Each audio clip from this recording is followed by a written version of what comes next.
को खबर कर दी। मुझे लगता है वो सुप्रिय नाम का जो वैश्य है वो छुपे तौर पर कुछ अनुष्ठान कर रहा है। अब तो दारुण जो था वो दौड़ करके वहां पहुंचा। उसने कहा, ए तू क्या कर रहा है, सच सच बता, किसका पूजन कर रहा है, किसका अनुष्ठान कर रहा है, और देख के मेरे पास तलवार है, अगर तूने सच नहीं बताया तो मैं तेरा मस्तक काट दूंगा, और सच बोलेगा तो मैं छोड़ दूंगा।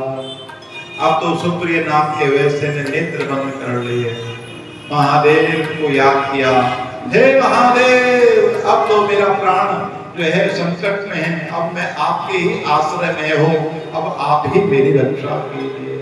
महादेव को पुकारा तो वहां उसी शिवलिंग से आज महादेव नागेश, नाग के रूप में प्रकट हो गए। बोले नागेश्वर भगवान की। और जितने भी असुर थे उन सब असुरों का उन्होंने संहार कर दिया। और तब महादेव कहते हैं, ऋषियों, हे मुनियों, अब ये स्थान आज से इन आसुरी शक्तियों से मुक्त हो गए। ऐसे में दारुका जो थी, उस दारुका ने अपनी जो इष्ट है, जो माँ भगवती पार्वती, उनसे प्रार्थना की, हे माँ, मेरा जो वंश है वो कैसे चलेगा, कैसे चलेगा, आप मेरी रक्षा करो। और तब पार्वती ने महादेव को कहा, हे महादेव, ये जो आसुरी सृष्टि है कम से कम कलयुग के अंत तक रहनी चाहिए। कलयुग के अंत तक जो है ये आसुरी सृष्टि भी रहनी चाहिए। तो महादेव ने कहा कि ठीक है, मैं तुम्हारी बात मानता हूँ, ये सृष्टि रहेगी, और ये तुम्हारी दारुका नाम की राक्षसी जो है वो जितने भी संतानों को उत्पन्न करेगी वो सब यहाँ रहेंगी, लेकिन अपने भक्तों की रक्षा करने के लिए मुझे भी यहीं रहना पड़ेगा। इसलिए महादेव नागेश्वर ज्योतिर्लिंग के रूप में वहां पर विराजमान हो गए। बोले नागेश्वर भगवान की। तो नागेश्वर का दर्शन करने से व्यक्ति जो है वो चक्रवर्ती सम्राट होता है, और नागेश्वर के प्रादुर्भाव का प्रसंग जो भी सुनता है वह उसके संपूर्ण मनोरथ जो है वो पूरे हो जाते हैं।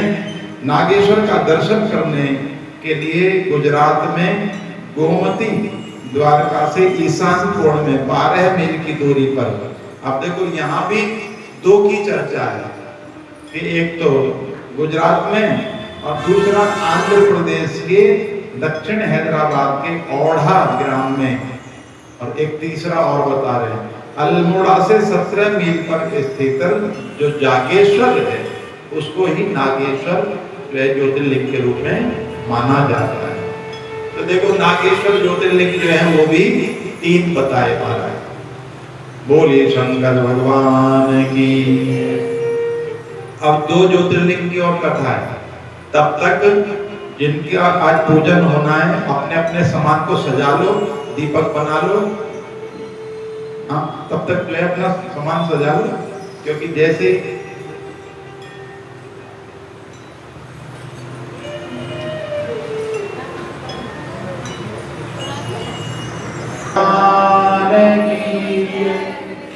आइए विश्वनाथ ज्योतिर्लिंग की कथा में चलें।